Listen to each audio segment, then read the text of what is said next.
those that are 5, 6 and up seem to I have very, very good luck with. We also use it a lot of times in intra-articular, and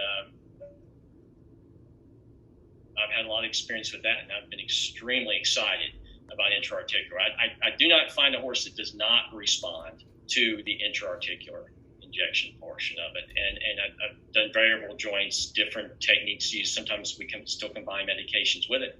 But it's been a pretty superior product for that, especially as its anti-inflammatory properties. And what do you, if you're going to add something to Summit when you're going IA, what do you normally add to it? Well, it's all case dependent. I'd say more likely than not, I might add a little steroid with it, low cortisone. And again, that's case dependent, because some horses, if you were concerned about some metabolic issues or metabolic problems, it certainly don't put steroids in.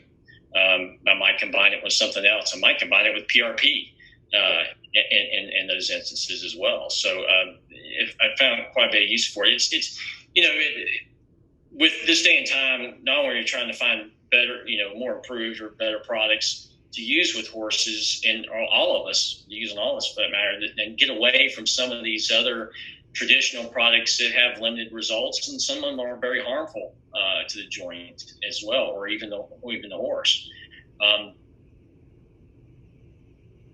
This product is one of those that takes another step. It's safe to use in any horse for that matter, and especially those that you're worried about side effects from steroids, like a laminitis or some of the other side effects that we see with metabolic cases.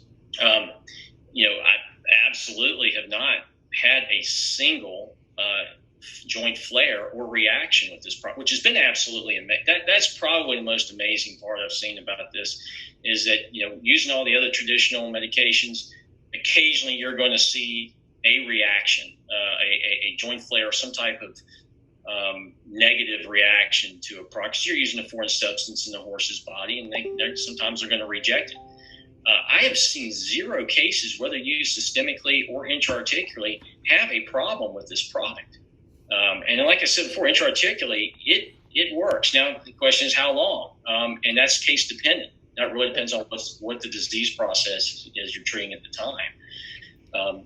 But another big benefit of it is, it's not a banned substance, through USEF. So when you're using on these competition horses, or even FEI horses for that matter, you don't have to worry about violating the drug rules or being close to that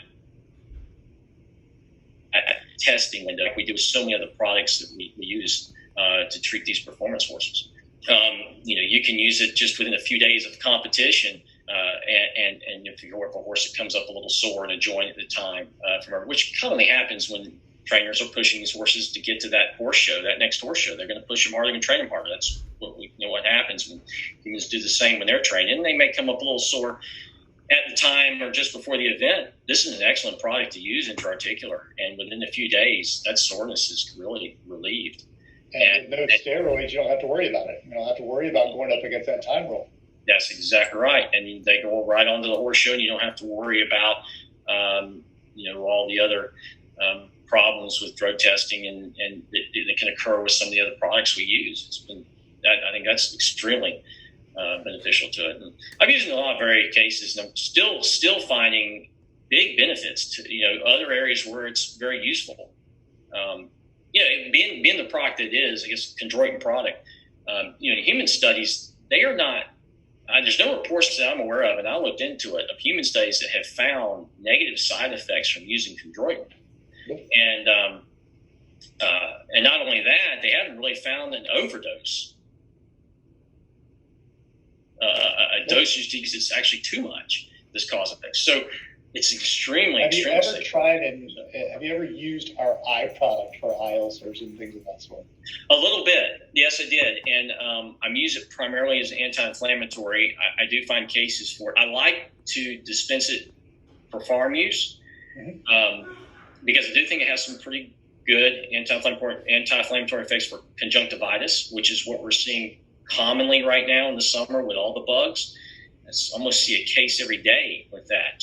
Horses just walk up to me for a lameness exam. A lot of them are having conjunctivitis, but I like to dispense it because it's not a steroid. We all know, if you apply a steroid to a corneal ulcer, it's probably going to be lethal to the eye, and it doesn't take much, and you don't have to apply it very often for it to happen. 1 day's worth is enough to be lethal to an eye in some cases.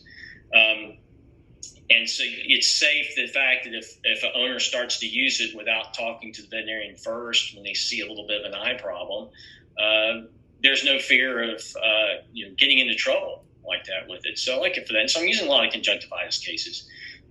Some in combination with all the other traditional therapies. It's exactly what my wife does. She still uses the Neopoly-Bac or Neopoly-Dex, the atropine, and she adds some to it for those eye ulcers. But the one thing that we've always done is we've never, that we don't sell the eye medication just anywhere.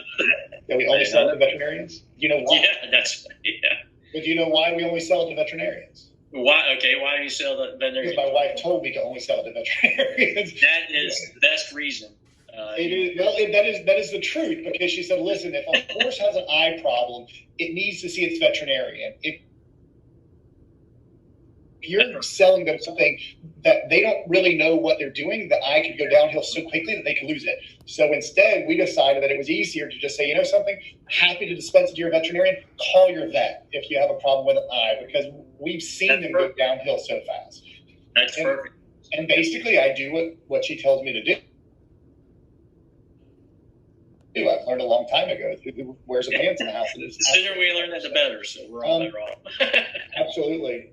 So, best case you've ever seen, if you can think about it, with Summit. What was the worst thing that you've seen, and how did it come out of it?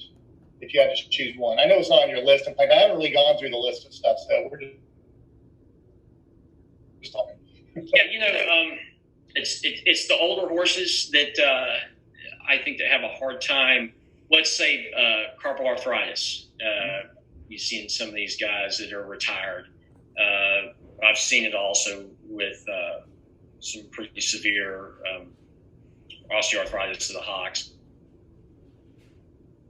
But horses just stiff and around out in the field, older horses. You can see a big difference in the mobility. You can see a big difference in their expression as well.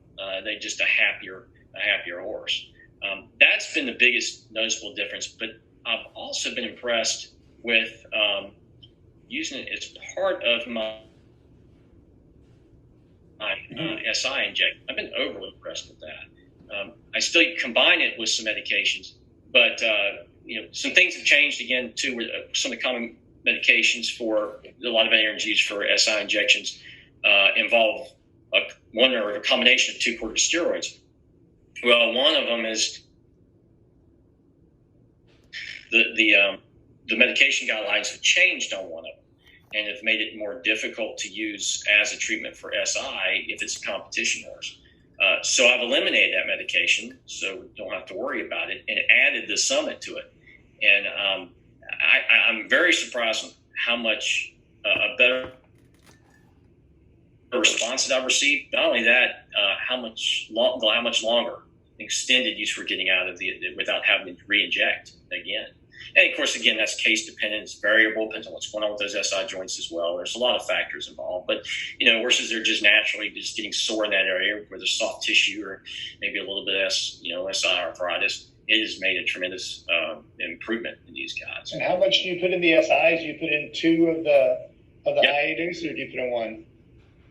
I know Heather put it's two actually. Yeah, it's two. Combined with some other medications, and again, it depends on what horse I'm treating. I may use PRP. I may use another corticosteroid. It's a common. What the horse is doing at the time is how I feel is going to benefit the horse the most. She loves the PRP combination that you were talking about. My wife thinks she thinks that's it. She thinks that's just the best combination for this. You're going to combine it with anything. She loves doing PRP with it. And so, that's a lot. All right, last question. I'm going to let you go because it's almost 8:30. We have a lot of representatives. We've got representatives in 49 states now. We're well over 1,000 reps across the country. And a lot of our representatives have veterinarians. Some are like you and my wife are open to doing non-traditional medicine and things like that, and some aren't. But if you were one of the reps and you wanted to go and approach their veterinarian, how would you do it? Like, what would, if you were to be approached by one of your customers, Sure. what would you want them to say? What would you want them to show you? I mean, what advice can you give for our guys? Because they really want to know.